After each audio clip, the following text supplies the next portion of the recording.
Before we jump into this podcast, let's just have a first word from our sponsors, NordVPN, the fastest VPN in the world and an absolute essential travelling companion. You can use NordVPN on 10 devices with just one account, easily switching your virtual location to access apps and websites in other countries. But if you're out of the country, make sure that you've got NordVPN to be able to use your subscriptions and watch the live sport that you might miss. If you're at home, use it to see if you can save money with products that might be cheaper in another region. Go to nordvpn.com/Manchester to get 4 extra months on the 2-year plan. The link is also in the podcast description. Good afternoon and welcome to the latest edition of the Samuel Luckhurst show through the Manchester Evening News Manchester is Red podcast.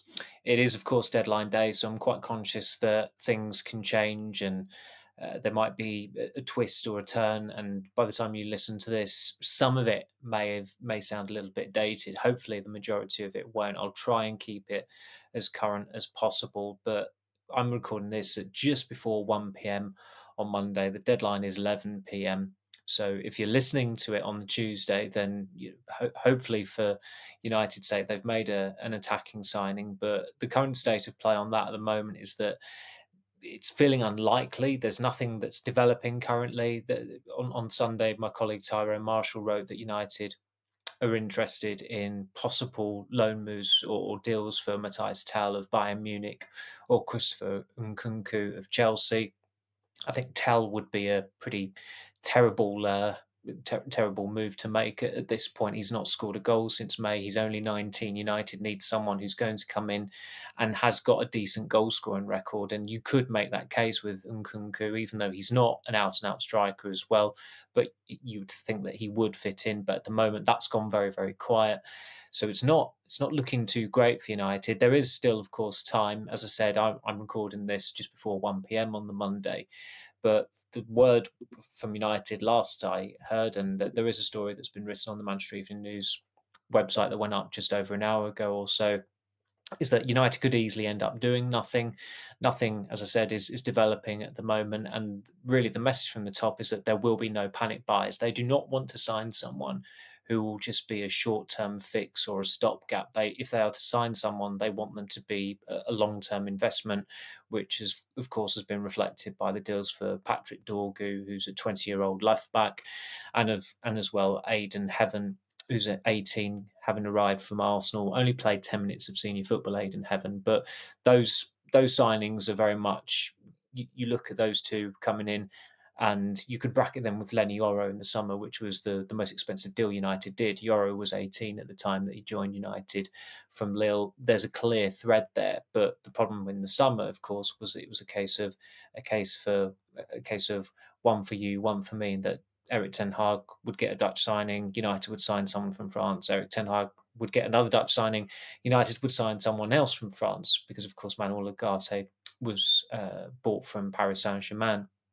And also, just going back onto the story that came out a little bit before lunchtime, United's focus is on building for the long term, and planning is already underway for the summer transfer window. And of course, that could change quite drastically, because there is still remarkably the chance that United will be playing in the Champions League next season if they were to win the Europa League, which they've still got a reasonable chance of doing despite the pretty dire state of play in the Premier League, where they're is it 12th or 13th now? It's difficult to keep track, unfortunately, with United's fluctuating form. But they are 13th. They have got a -6 goal difference after an 11th Premier League defeat of the season and a 7th at home to Crystal Palace on Sunday. I remember going back nearly 8 years ago, Jose Mourinho was so far ahead of the curve in terms of preparing for the transfer window that he submitted 2 lists to Ed Woodward. One for targets if United were in the Champions League the following season,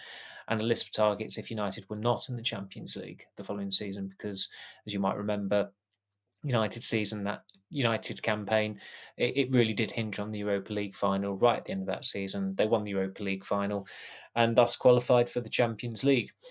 Some other little pieces of housekeeping, as I said on when was it, Friday, regarding Casemiro and the Oppenheimer parallel of chances of him going a near zero. That's probably beyond. It's probably closer to zero now, rather than just near zero. There's not been anything suggested that could be happening there with Casemiro, which is not ideal for United because I think they would like to get rid of him. Even with Lisandro Martinez's injury, he is someone who could play at centre back, but he would be very much at the back of the queue of the specialist and the auxiliary centre backs to slot in there. So it could be a pretty forgettable and galling final 4 months of the season for Casemiro. It's not been a good season for him at all so far. He didn't have a good season last season. The brutal reality is that it feels like the past 18 months has probably been the worst 18 months of his career. But he's marooned at United. United are saddled with him.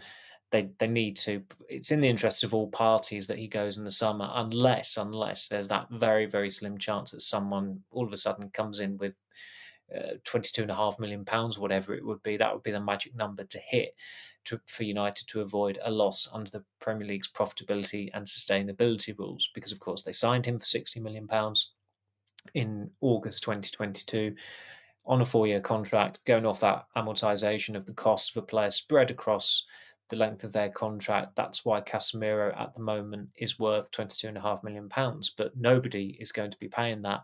I would be absolutely staggered. It would be like Paddy Ashdown on election night in 2015 when he said he'd eat his hat if the exit poll results turned out to be true, and they did. So Paddy Ashdown, I think they made him an edible cake that was a hat, but it would have to be something like that. But in the case back then, that was very much the reality, and it was probably a daft thing of him to have said. In the case of Casemiro, I think we're all expecting him to be in the matchday squad against Leicester City on Friday. Some going off Patrick Dorgu, of course, left back coming in. Some left back related news. My colleague Steven Railston has done a story this morning about Harry Amas, how he's expected to stay at Manchester United now, which is not a surprise. I mean, he's still only 17. Amas. It's very rare that 17-year-olds head out on loan from Manchester United. There was some chatter earlier in January about Leicester possibly being keen on him, which would have been very odd. I mean, Leicester have got a distinctly championship standard squad. They do not need a rookie who's never played a competitive game to come in. They need very different profiles of signings if they're to get out of trouble. But Amas, of course, has had a pretty mixed 6 months. It's fair to say he had a terrific pre-season tour, and he's still not made his debut. He was on the day of the Community Shield. He would have been in everyone's probable lineup for United left back, and he wasn't even on the bench. He's been a substitute a handful of times this season, but as I said, he's still not made his debut for United, and he's in that awkward position now where it feels like he should have played by now, but he hasn't. And he's also still so young and raw that it doesn't feel like it's the right time for him to head out on loan. That will probably change in the summer, unless, of course, he has another stonking pre-season tour and does well enough that Ruben Amorim decides, actually, I want him in my first team squad. But Amorim's had Amas in close proximity for more than 2 months now, and he's still not actually. I don't think he's actually even put him in a matchday squad. I might be mistaken on that. Ruud van Nistelrooy and Erik ten Hag certainly had him in matchday squads, but I'm not sure that Amorim has. Ultimately, he's still not played for United, but I think it's the right decision not to send him out on loan. He is still eligible to play for the FA Youth Cup team this season, and he has done.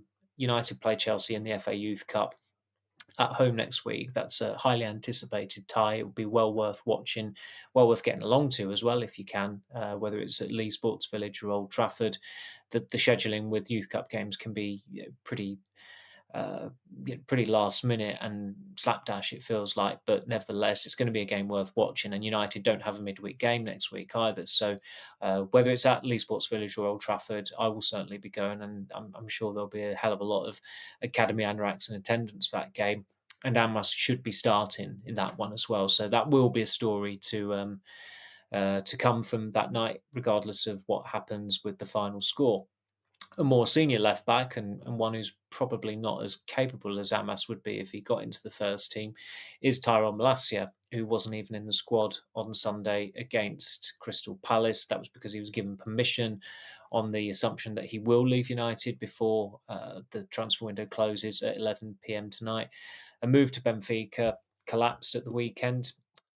Tyrone Marshall, as I said, I think I said earlier, he did the story, my colleague, on the ins and outs of that and why Malacia is still at United. He has trained at United this morning as well, so he is still involved. I think it's not looking ideal for United if they've got three left backs on their roster, given that Luke Shaw is now back in full training, and they've just signed Patrick Dorgu, as I said, for £25 million, rising to £29 million. So to have Malacia as well, and let's face it, Malacia, he's had 5 starts since he returned from that 550-day layoff with a serious knee injury, and he's been substituted in 4 of them. Ruben Amorim even said last week that he's just not compatible with this 3-4-3 system that he wants to play, so he's not very attacking. Again, that raises questions as to why the hell Manchester United actually signed him under Eric Ten Hag. You're probably familiar with the background to it. There's that clip of Ten Hag noting how impressive Malacia was when Ajax played against Feyenoord a few years ago, and people said, "Oh, that was the moment that he decided to sign him." It's not quite as you know, simple as that. But United did gazump Lyon of all clubs, where Malacia was due to move to from Feyenoord, and make him Eric Ten Hag's first signing. Just checking the cost again, it was the £13 million deal rising to £14.7 million. So it was a frugal fee, but he was not good enough for Manchester United. I think there's been enough evidence of that to suggest that he's not been a good signing and he will not be remembered as a good signing. And of course, he was Dutch as well, so there's that stigma that comes with it. I think he's probably only had 3 good games for United, and they were in his first few starts as well when he came into the team after the debacle at Brentford in August 2022. He had a very good full debut against Liverpool, and then there were a couple of good games against Leicester and Southampton.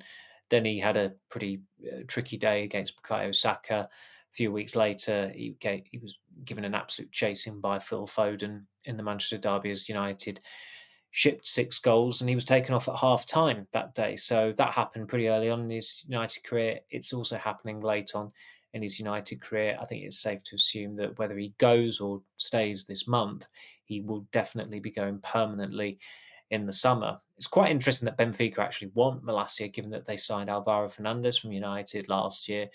Alvaro Fernandez is doing very well. United do have that buyback option. I think it was an absolute scandal that he was never even given a chance to play in the first team. He didn't even make his debut for United. But as I've said before, Ten Hag clearly had a blind spot at left back. He signed Malacia, who wasn't good enough. He didn't give Alvaro Fernandez a kick. Luke Shaw got an excessive contract on the back of some good form.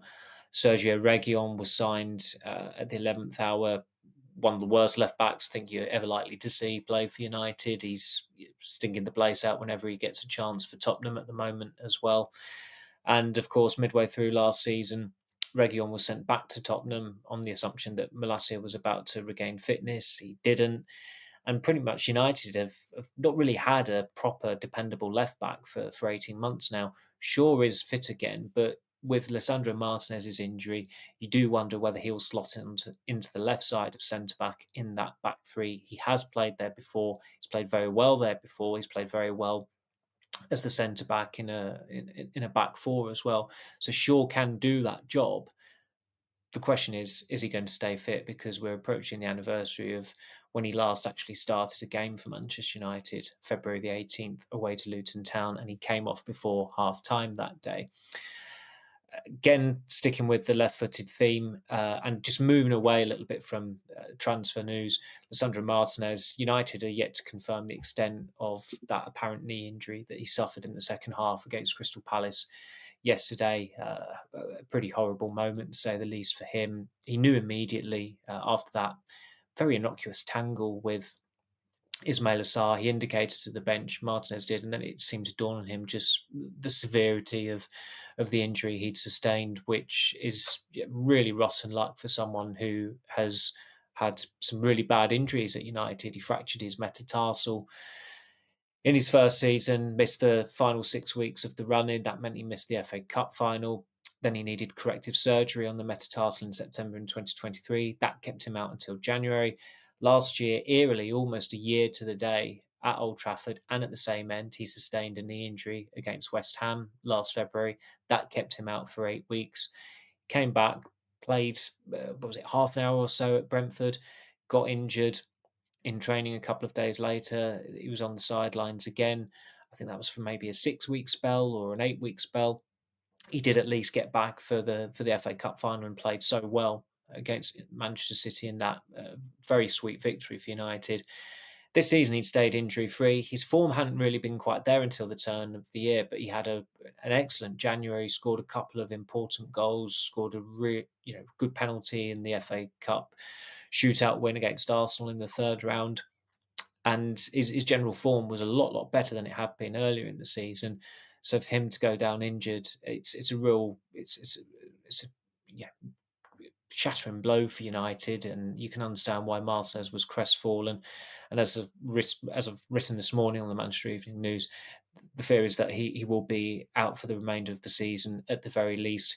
Just looking at the replays of it, looking at how the injury happened at the time, you obviously the one injury that footballers still fear the most, even though they can recover from it a lot quicker, is an anterior cruciate ligament. But of course, we still don't know what the extent of the injury is. Reading between the lines, I think a lot of people will be guessing that's what Martinez has done, but we have to wait and see on that. United are due to communicate something on the severity of the injury on Tuesday. They're going to wait at least 24 hours to make a thorough diagnosis of what Martinez has done. If it is an ACL, fingers crossed, then you can maybe look ahead to him being fit for the start of next season, if with a 6 month recovery time frame. Hopefully, it's not as bad as an ACL, but as Ruben Amorim said yesterday, it looks serious. It didn't look good. You had to feel for Martinez as he was carried off in tears. So, needless to say, everyone hopes the best for him, but United are due to communicate the severity of his injury on Tuesday. Going back, reverting to the transfer related activity again, everyone will have seen that Marcus Rashford is now an Aston Villa player. That was concluded pretty quickly within the space of just over 48 hours after Aston Villa sold John Duran to Al Nassr for £64 million. That gave them the leverage to go out there, sign another forward, and they were able to afford high wages as well. I mean, Rashford's on 325 grand a week. Villa are going to be covering the majority of that. I'll just give you the specific breakdown, but I was writing this late last night. So, of course, it's a loan for the remainder of the season. Villa will be covering a minimum 75% of the wages, and it could be up to 90% depending on performance-based bonuses. Villa are, of course, in the Champions League round of 16 automatically, so that I think it's fair to assume that it relates to Champions League football.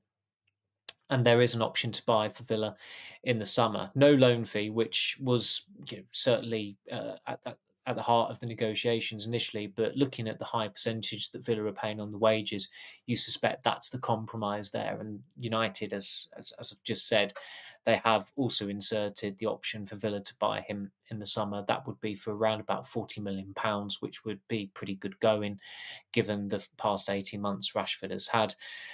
There should be a lengthy read on Rashford at some point on the MEN over the next 24 hours, dwelling on his time at United, providing some insight into where it's gone wrong for him.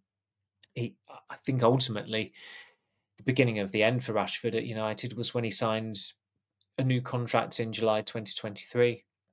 It seems ever since then that his very gradual and rather spectacular decline started with that renewal. Ironically, he certainly wasn't happy, from what I was told, to be informed by Erik ten Hag during pre-season in 2023 that he would have to play up front for the time being because they didn't have a striker, where Anthony Marshall was still out injured, and United at that time hadn't signed Rasmus Højlund. When they did sign Højlund, he wouldn't be available, I think, for a month because of a fracture a stress fracture on his back.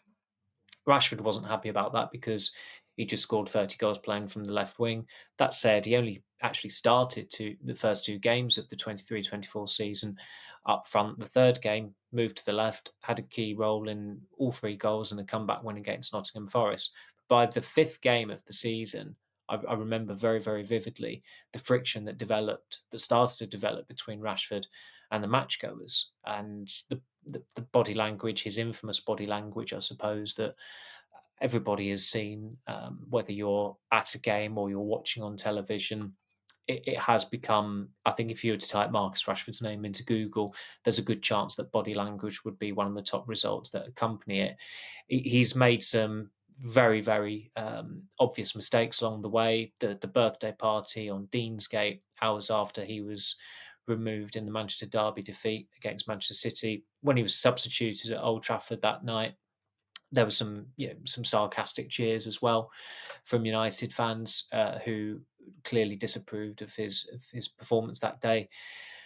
The jaunt to Belfast days before the season resumed against Newport County in the FA Cup in January last year, another obvious and very public transgression by Rashford. He was dropped from the squad for the Newport game after he was filmed and it was publicised that he'd gone out drinking in Belfast, where he went to meet his friend, the former United youth team teammate Roshan Williams, and also just the choice of publicist he went with, Caroline McAteer, who of course has represented very experienced PR, and she has represented Cristiano Ronaldo, Jadon Sancho, Rafael Varane, and Mason Mount during their times at United.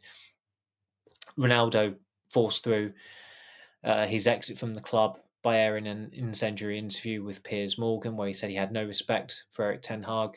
Jadon Sancho accused Eric Ten Hag of saying something that was completely untrue when Ten Hag said that he had been dropped from the squad against Arsenal in September 2023 due to training form. Sancho was subsequently banished from the first team building at Carrington and only played for United once again against Manchester City in the Community Shield. And really, that was one game too many, because he should never have had a kick for United ever again after he effectively accused the manager of lying in public. So that's the track record of the publicist, and Rashford knew all of that, and his team was still content with making that hire. I think the optics of that were not great, and from what I was told, people at the club felt that that drove a wedge between Rashford and the club. So that hasn't helped matters, and frankly, his form. He's scraped 15 club goals since the start of the 23-24 season. Fans aren't daft as well. They can't have the wool pulled over their eyes. They know that Rashford's brother and representative Dwayne Maynard visited intermediaries acting on behalf of PSG at the start of the 22-23 season. At the start of that season, all the talk was about Rashford's future a little bit, given that he had a contract that ran with a maximum expiry date of 2024 with the +1 option, and United did trigger that. And if you look at Rashford's form for United through the seasons, his best season by far and away, of course, was the 22-23 season when he scored 30 goals, was given the Sir Matt Busby Player of the Year award, and it was just as he was approaching the final year of his contract, and then he got that new contract, that big pay hike, to make him one of the club's highest earners on around 325 grand a week. It's a great shame what's happened with Rashford. He should have become United's record goal scorer. He should have trumped Ryan Giggs' appearance record, possibly.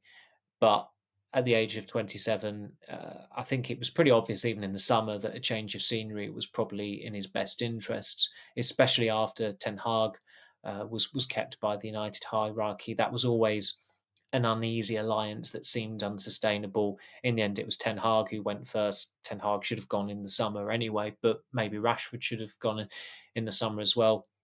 Belatedly, he's realised that he does need that new challenge. I suspect when he gave that interview to Henry Winter 7 weeks ago and talked about a new challenge, he did not have the 1996 Coca-Cola Cup winners in mind. He probably had a different shade of claret that he'd like to have been playing in. But from what I was told, Barcelona were not actually that fussed about making a move for Rashford this month for a loan deal. They have their own financial complications that were outlined in the previous podcast, that the registration issues they've had with Dani Olmo and Pau Victor, who were only registered for the first half of the season due to Barcelona's struggles to meet La Liga's salary cap restrictions or rules, I should say. Barcelona may show interest for Rashford, signing him permanently in the summer. I don't think there's going to be much inclination on United's part to reintegrate him back into the squad. The fact that they've put an option to buy in there in the loan arrangement with Aston Villa suggests that they are still in the process of washing their hands of him, and they probably will have washed their hands of him completely come the summer, when, as most people expect, that he will have moved on to a new permanent club. So while I've been talking, I'm not too sure if anything has happened. The phone has not been ringing off the hook at all or anything like that. It is still very, very quiet regarding United-related activity or inactivity. As I said earlier, from what I was told by the club earlier this morning, they could easily end up doing nothing today. There was some speculation regarding Giovanni Kenda, the Sporting winger. I've been told by multiple sources that that's untrue, and nothing with that will be happening today. Kenda's also a winger. He's not exactly the profile of player United need right at the moment.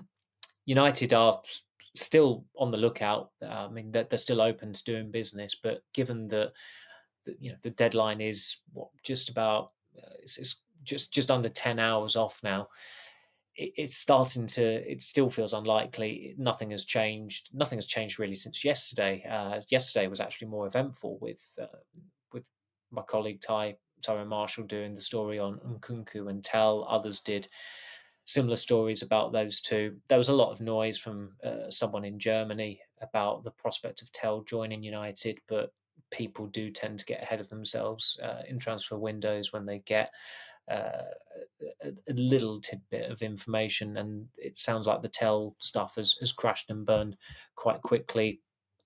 Maybe it'll take flight again, but who knows? It's as I said, it's still looking unlikely at this stage that United will do anything. And moving away from transfers and onto the game yesterday, another horror show from United, another home defeat. That's 7 home defeats in the Premier League this season now.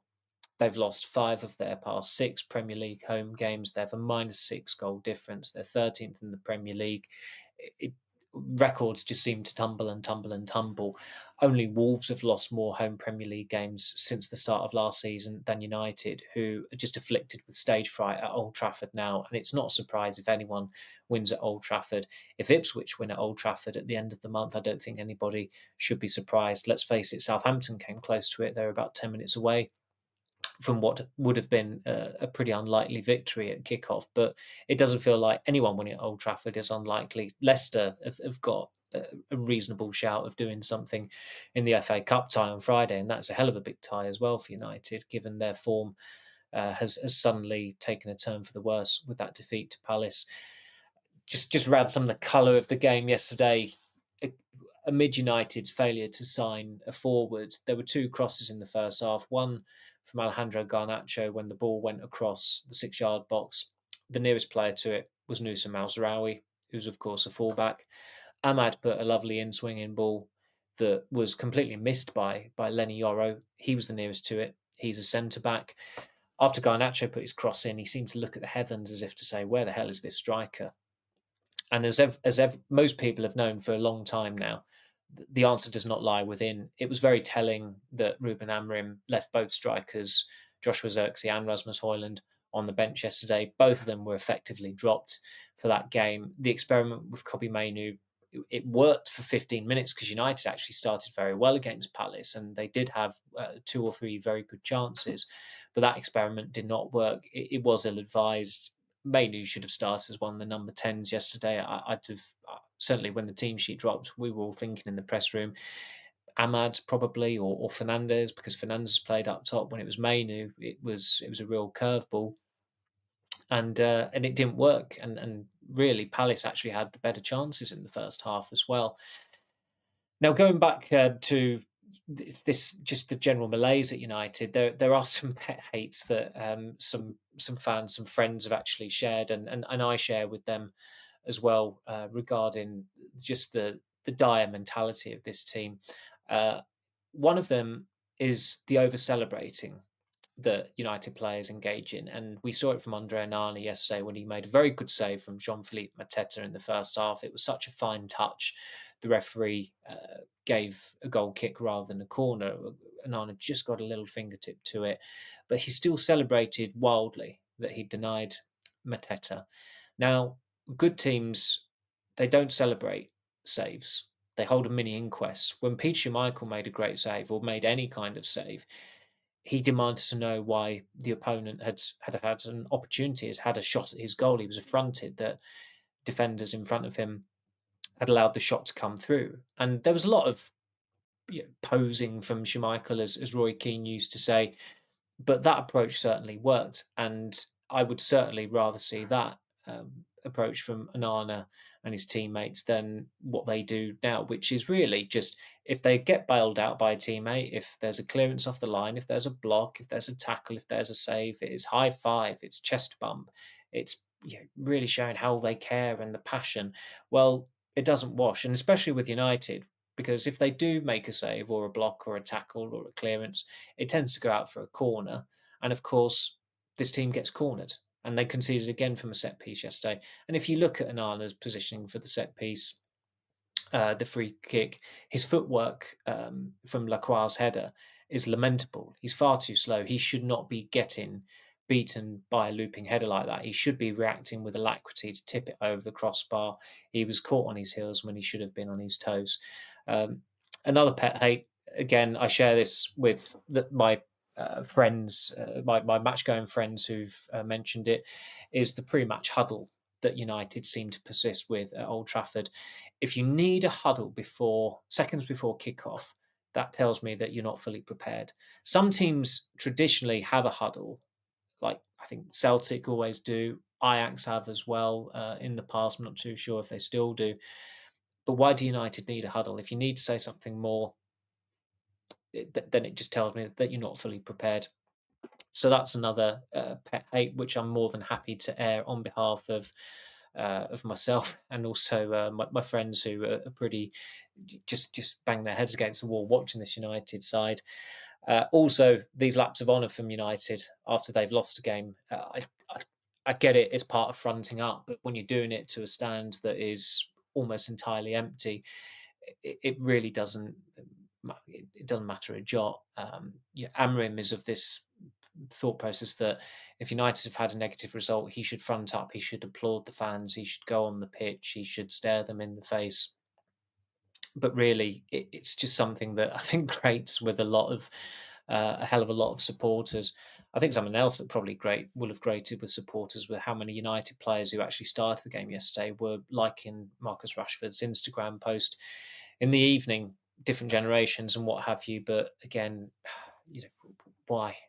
It's you're leaving yourself open to ridicule with things like that. So it was one of those defeats again yesterday where it felt like we've been here before with United. Is there a way of making this defeat remotely original in our write-ups? It is pretty difficult. That said, Omar Barada, the chief executive, and Jason Wilcox, the technical director, have got to take a hell of a lot of responsibility for the issues at the club where they've just not signed a forward this month. It's ridiculous. Ever since the first January transfer window in 2003, managers have signed good strikers who've done a job, short term or long term, whether it's Christophe Dugarry at Birmingham City, John Stead at Sunderland, Jermaine Defoe for any Harry Redknapp team of your choice. United signed Louis Saha in January 2004 from Fulham, and he had a very, very good impact because he was Premier League proven. He knew the terrain. The dynamics have changed now, of course. United can't afford a Fulham striker now. If they wanted Raul Jimenez or Rodrigo Muniz, they wouldn't have the money for them. But I'm absolutely adamant, there is a goal scorer, there is a striker out there who is gettable. It can't be that hard. But the problem is United have squandered so many millions on so many duds, and they're in such a perilous position with the profitability and sustainability rules that they are restricted as to what they can do. What I would say is that argument is somewhat undermined by the fact that they've just paid £25 million up front for a left back or a left-sided player in Dorgu. Now, left back is a problem position. United may actually need another one in the summer. It's an area that was always going to need to be addressed at some point this year.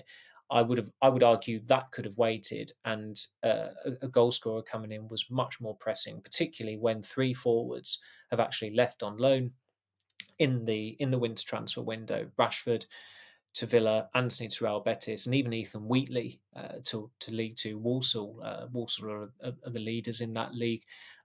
Okay, Wheatley's an academy player. He's a raw player. He's not played much football for United, but he is listed in the first team section under the players' profiles on the club website. And United haven't brought a forward in. And essentially, Amrim is at times, as he showed yesterday, he's working with two forwards in Garnacho and Ahmad. And there's been a lot of noise about the possibility of Garnacho leaving in the winter transfer window amid interest from Napoli and Chelsea. The two strikers, Amarim just doesn't believe in either of them. We have seen with our own eyes him turn to Carlos Fernandez and instruct him to get the other striker when the striker on the pitch has lost an aerial duel. It happened with Xerxes when he came off for Højlund.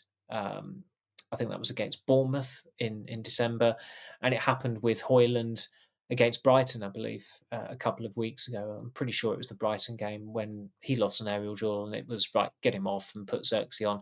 But you're just going around in circles all the time because neither of them are remotely good enough to be the starting striker for Manchester United, and it cannot be difficult to find a striker who's actually better than those two. I mean, that's why I'd be appalled if the Tell if Tell came off for United simply because he's someone who has not scored all season. Anthony has scored this season. Xerxes scored this season. It can't be too difficult to go out there and just get a striker in who is going to get a reasonable amount of goals, give you a different outlet, who's got the right profile, and is going to actually improve the squad for the run-in and possibly beyond the run-in. But United need someone by hook or by crook. But as I said, with time of the essence and time against them, they're not any closer to signing an attacking player at the time that I am speaking and recording on this podcast. So that doesn't bode well for the run-in. And can United get by? Maybe, maybe Højlund. Maybe someone needs to just tell Højlund it's February, because look at his record in February last year: goal against Wolves, goal against West Ham, goal against Villa, 2 goals against Luton, and he was the Premier League's Player of the Month for February last season. Joshua Zirkzee, a bit trickier. I think it's safe to say he has scored in 3 games out of a possible 35 this season. I think Højlund's failed to score in 25 out of 30 games this season. They are kind of like for like. I mean, their records in Italy were like for like, and so are their records this season in terms of goals for Manchester United somewhat. So it does boggle the mind why United paid £64 million for Rasmus Højlund. John Duran has just joined Al Nassr for £64 million, and you think that's a logical fee given his impacts for Aston Villa over the past 12 months or so, and that it's a Saudi club that have come in for him. But how the hell United thought, yes, Højlund, £64 million, look at his record in Denmark, Austria and Italy. It just doesn't stack up. It's a deal that I think United will be embarrassed by for a fair few years, unless Højlund can take that form he showed in February last year and actually do it over a sustained period. But there's scant evidence that he'll be able to do that. He's committed, he puts a shift in, but he's not good enough. And his just that some fans have taken to calling him the Copenhagen cone, which is a bit harsh because he does actually he does run around a lot. There is movement there from him, but unfortunately his goal scoring prowess has been nigh on non-existent this season.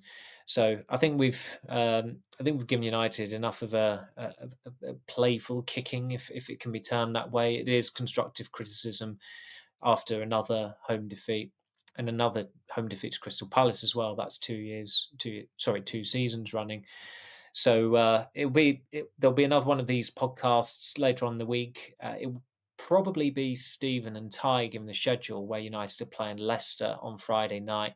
That they could be doing the midweek podcast, and looking ahead to that game and dwelling on the transfer window. I'm not too sure whether I'll be called up for that podcast. We'll have to wait and see. Maybe my one-man show stint will end temporarily. But thank you for listening again.